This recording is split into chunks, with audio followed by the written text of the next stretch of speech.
Oi, tudo bem? Então, vou compartilhar a tela. Cadê aqui? Aqui. Vamos ver. Conhecem esse livro? Alguém conhece esse livro?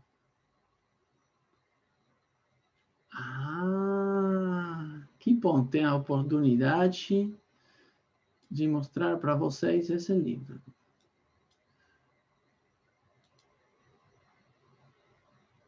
Deixa eu ver.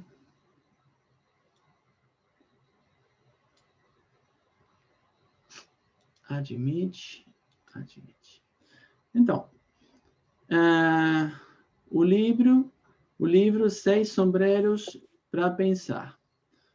O autor, Edward de Bono, é muito conhecido na área da criatividade. Tá? É o que nós viemos falando. Veja só. Espera aí. Olha o que tem aqui. Tem o resumo, né, do livro. Alguém com o microfone aberto, por favor. Acho que é a Adriana.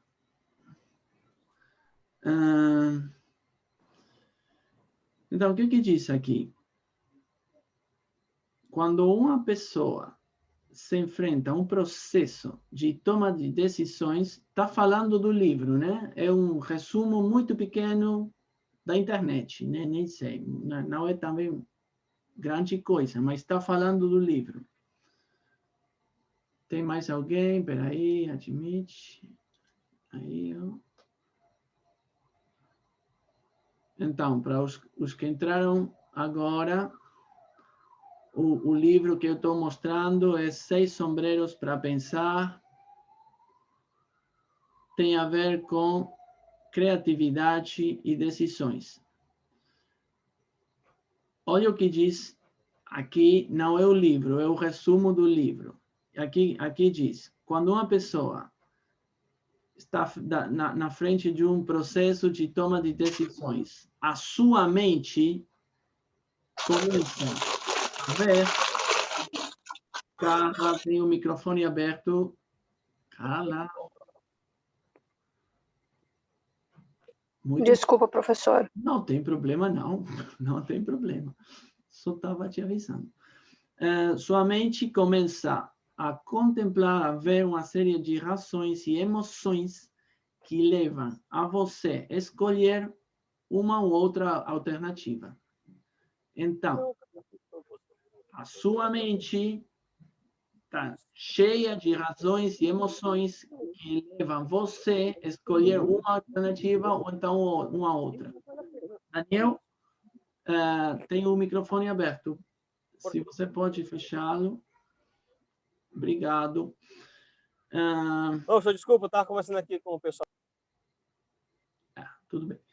Então, aqui que diz, esse estranho processo mental que o indivíduo coteja as vantagens com os inconvenientes, os fatos, os sentimentos e outra série de informações relevantes é muito difícil de explicar ou simular.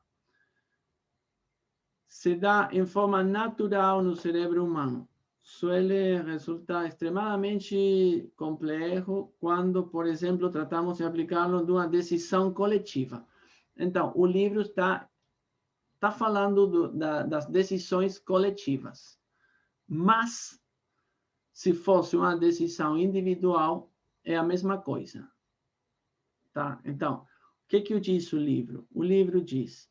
O primeiro que eu quero ressaltar é que ele disse que quando tem um processo de decisão, a sua mente tem tem razões e emoções que te levam por outro caminho. Então, tem que se cuidar com isso. Estávamos falando das crenças, tá bom? Então, o que é o livro? O livro disse que você tem 6 sombreros Então, o que faz é, coloca um sombreiro, cada sombreiro tem diferentes roles. Não sei se tem a palavra role, mas cada sombreiro você tem um diferente personagem. E pensa como o sombreiro. Tá? Então, depois, tira fora o sombreiro e põe outro sombreiro. E pensa de outra maneira. Então, está tentando você pensar de diferentes pontos de vista a mesma coisa. E quando tem uma reunião e tem muita pessoa, peraí que tem muita gente aqui, admite todo mundo. E quando está numa reunião e tem muitos na reunião, tem diferentes formas de pensar. Para os que chegaram agora, eu estou falando do livro 6 Sombreros para Pensar. Tem a ver com decisões e as crenças. Tá? É um livro bom para se ler no verão. Vamos lá. Apago o livro. Tchau. Então, como é que você faz para ter ideias exitosas? Deixa eu ver. Eu preciso ver como é que eu faço para ter boas ideias. Espera aí. Aqui eu vejo. Espera aí. Vamos organizar a minha tela. Então, como que eu faço para ter boas ideias? Deixa eu ver. Espera aí. Tem muito a ver comigo e tem muito a ver com o contexto. Olha só, o que acontece aqui? O que acontece aí? O que está acontecendo? Tem a Cristiano gritando. Não, não tem não. O que tem aí? Tem um cara que eu acho que o chefe do rapaz está gritando para ele. Vamos ver. Imagina que você é o rapaz. Você é o cara daí. Como se sente você? Consegue entrar no momento. Tem o chefe gritando. Você não consegue nem pensar, né? Não fecha tudo, não consegue nem pensar. Deixa, tomara que acabe logo. Então, imagina que o rapaz, o que fez? Ele tentou uma coisa diferente e não deu certo. Ele tentou um caminho novo e não deu certo. Então, o seu chefe está gritando para ele. Isso não se faz, isso não se faz. Então, aqui é a pergunta que está embaixo. Você ainda tem vontade de se equivocar tentando fazer coisas diferentes? Depois disso, você que acha que o cara vai fazer depois disso? Você acha que o cara vai tentar fazer alguma coisa boa, alguma coisa diferente para a empresa? Não. Depois disso, espera aí, tem alguém me falando muito, é a Diana? Não, não é a Diana, não. O Alfredo. Depois disso, você não quer... Não, você, o que faz, se o seu chefe grita para você somente porque você tentou fazer uma coisa melhor, mas não deu certo, e seu chefe grita para você, acabou o contrato psicológico entre ele e eu. Acabou. Eu não vou fazer mais nada diferente. Vou fazer o que você quiser e sei lá. O que aconteceu? O rapaz está fora da empresa. O que aconteceu? O rapaz vai trabalhar a 70% do que ele poderia trabalhar. Então, se vocês tiverem a sua própria empresa, ou então tem um time trabalhando com vocês, se vocês fazem isso, o pessoal do seu time vai trabalhar a uns 70%. Poderia estar trabalhando a uns 100%, ou então poderia até estar trabalhando a uns 140% do que eles podem. Então, você, por somente o fato de gritar para o pessoal, de tratar mal, o que consegue que o cara trabalhe a uns 70%, quando poderia estar trabalhando a uns 140%. Está dobrando a capacidade de trabalho dele. Pelo mesmo jornal. Então, se você tem uma empresa e você paga o cara R$100 por mês, o cara decide trabalhar aos 70% ou então aos 140%.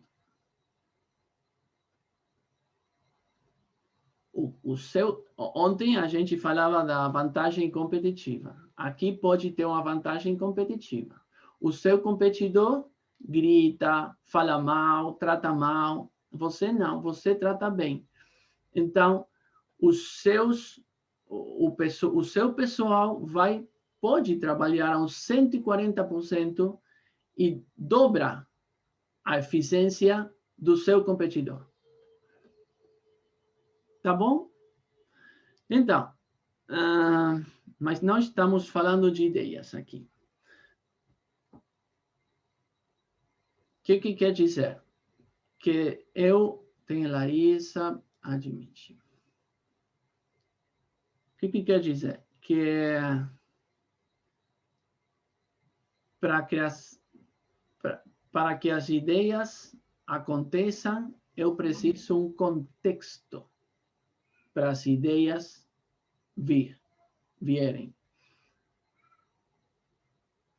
Qual que é o contexto que eu preciso? Eu preciso permitir o erro. O que eu falo para os meus clientes? Eles falam, vou permitir o erro? Você tá maluco, Rodolfo? Tem que fazer. Eu falo, ok, deixa 70% das decisões do seu time tem que estar bem. Tá? 70%. Não pode ser tudo errado, né? Mas tem que deixar lugar para ele se equivocar. Ele está tentando fazer coisas novas.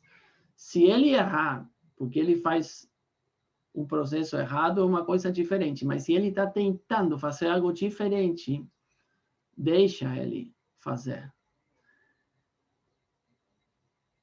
Se, como nós falávamos com a Larissa, se ele não sabe delegar, se o chefe acha que sabe tudo e não deixa para o cara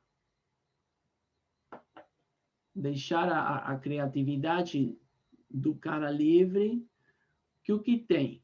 Você tem uma empresa ao seu tamanho. A empresa não é mais grande do que você. Você é o próprio limite da sua própria empresa. Eu tinha um chefe que um dia me disse, Rodolfo, eu não peço a ninguém para fazer nada que eu não faria. Eu disse para ele, pode me repetir? Eu não peço a ninguém para fazer nada que eu não faria. Então, eu falei para ele, então a sua empresa é tão grande quanto você. Não pode ser maior do que você. E aí tem um problema. Você tem que pedir para as pessoas muita coisa que você não faria, tá? Para eles lhe ajudarem. E para você ser prescindível da empresa, para se afastar da empresa. Deixa que o pessoal faça coisas, tá? Então, se você tem uma cultura na empresa que deixa, que dá lugar ao erro, tem uma empresa em onde a criatividade pode surgir. Agora bem, isso pode ser feito em todas as empresas? Na aviação, não é tão simples assim. É o piloto do avião, eu vou tentar fazer assim, vou tentar fazer assim. Não tenta nada, viu? Faz o que tem que fazer. Mas se eu estou numa empresa Pixar, conhecem Pixar? Pixar? Sim. Se eu estou em Pixar, criatividade é muito importante. Se eu estou em Google, criatividade é muito importante. Porque aí tem mais uma vantagem. Se na minha empresa eu posso gerar ideias que o meu competidor não pode, tem uma vantagem. E aí tem Apple, aí tem Google, veja só. Tá? Então, tem algumas empresas que deixam os empregados tempo, sei lá, 20% do tempo deles na empresa podem fazer os seus próprios projetos, os seus próprios negócios na empresa. Isso é muito bom. Isso faz Google. Na própria empresa, eu posso fazer uma coisa para mim, utilizando o recurso da empresa, né? E daí sai muita coisa. Tem uma empresa, o nome dela é 3M, que é o criador do Post-it. O Post-it, o negócio amarelo que você usa para assinalar, né? É o post-it, que a gente chama aqui. É, post-it, tá certo. Post-it. Então, como que 3M fez tanta grana com o post-it, né? E como é que se fez? É porque um empregado da empresa tive a liberdade de criar coisas diferentes, porque a empresa 3M vive da inovação, da criação de coisas novas, as ideias. Tá? Próximo slide. O que acontece se você erra? Então, é o que eu estava falando. O que acontece se você erra? Eu vou lhes contar uma história de Pixar. Aí tem o link, mas a história é conhecida. Vocês podem entrar no Google e procurar ela em português. Deixa eu ver. Aqui pode ver. Eu entrei no link, né? Que tem aqui. Como a Pixar salvou Toy Story 2 de que quase se perdeu. Quase foi, como é que fala? Delete. Alguém me ajuda? Como é que fala delete? Creo que es apagar. Apagada, foi apagada do servidor. Toy Story 2. E, então, a história é real. O que aconteceu? Deixa eu ver, vou deixar aqui, que é bem melhor do que eu falando. Aqui. O que aconteceu? A Pixar estava fazendo Toy Story 2 e tinha um avanço de 70%. Os detalhes, procura no Google, eu não sei os detalhes, mas o negócio é assim. Tinha os 70% de feito e um cara, alguma pessoa da empresa, apagou todos os arquivos do filme. Tudo. Por erro. Então, chegaram, o pessoal chegou de manhã, tentaram abrir o computador para continuar o trabalho e falaram, nossa, não está aqui, não, cadê o meu arquivo? Não tem. Oh, não se preocupa, vamos perguntar para os informáticos, eles têm backup de tudo. Estamos na Pixar, né? Então, falaram para os caras de informática, olha, temos problema, pode restaurar o backup de ontem. O cara de informática falou, não, não tem problema não. Ele foi tentar restaurar, não conseguiu. Não conseguiu. Estava mal. Estava mal configurado, sei lá. O cara da informática falou para o CEO, falou, nossa, temos um problema. Toy Story foi apagada do servidor e não temos backup. Não tem como voltar. E já tinha 70%. Estes filmes demoram 7 anos em ser feitos. Não é coisa de brincadeira, né? Tinha, sei lá, 6 anos trabalhando e foi tudo apagado. Era um desastre, uma coisa incrível. Não tinham os arquivos. Até que uma pessoa daí disse, espera aí, eu tive um filho há um mês. Na última parte quando eu estava, como é que fala? Que tem a barriga, a pança, estava embaraçada, fala em espanhol, mas em português não é embaraçada, não. Como é que disse? Alguém me... Grávida. Grávida, isso que é assim. Quando ela falou, quando eu estava grávida, nas últimas semanas, eu fiquei em casa.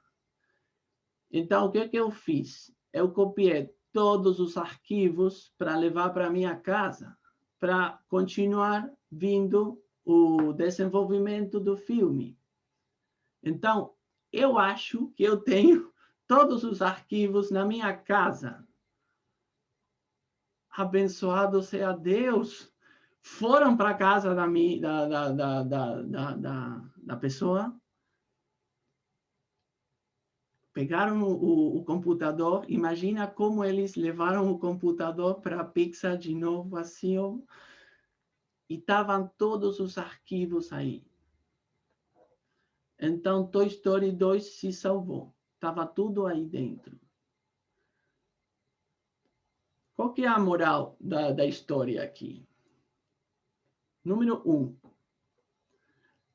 Ninguém sabe quem foi que apagou os arquivos. Até hoje, ninguém soube quem foi o responsável de apagar os arquivos. Número 2. Contrate uma mulher para engravidar para salvar.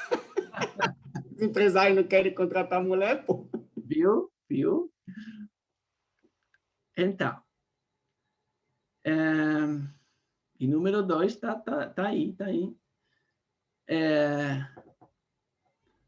A mulher poderia ter voltado para sua casa e fazer nada. Por que tinha que ter os arquivos para ver a evolução do filme, para tentar... Ela poderia ter ficado na sua casa fazendo nada. Mas ela... O que acontecia?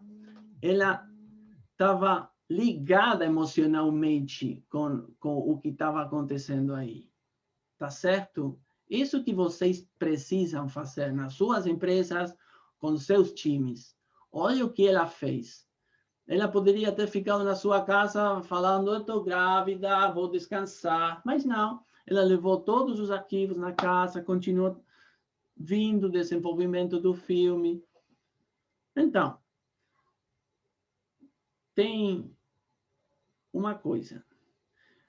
Numa empresa normal, o cara que apertou a tecla para apagar os arquivos, o que deveria ter acontecido com ele?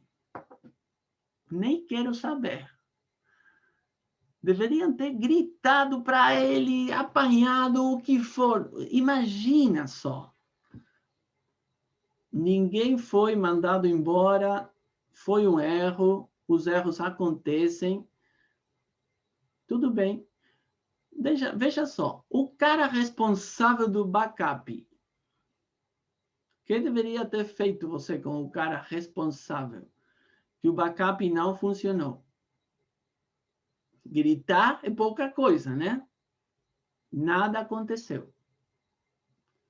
Nada aconteceu. O que aconteceu? A Pixar aprendeu dos erros e daqui para frente modificou o sistema de backup, sei lá, blá, blá, blá, blá.